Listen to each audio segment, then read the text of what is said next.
पंचकर्म या शब्दात एकूण 2 शब्द आहेत, पंच आणि कर्म. पंच म्हणजे 5, तर कर्म म्हणजे ट्रीटमेंट्स किंवा थेरपीज. पंचकर्मामध्ये 5 कर्मांचा समावेश होतो. तर ही कर्म कुठली? तर प्रथम वमन, दुसरं विरेचन, तिसरं बस्ती, चौथं रक्तमोक्षण आणि 5वं नस्य, अशा 5 कर्मांचा समावेश होतो. तर ह्यांची थोडक्यामध्ये आपण ओळख करून घेऊयात. वमन म्हणजे काय?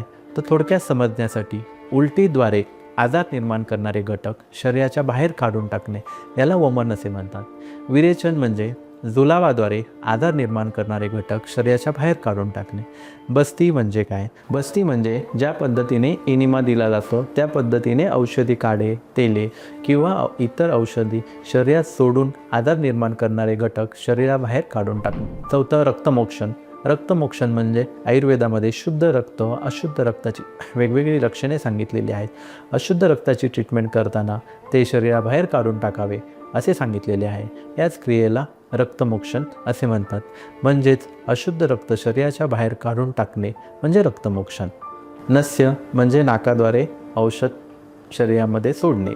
अशी 5 पंचकर्माची मुख्य कर्म आहेत.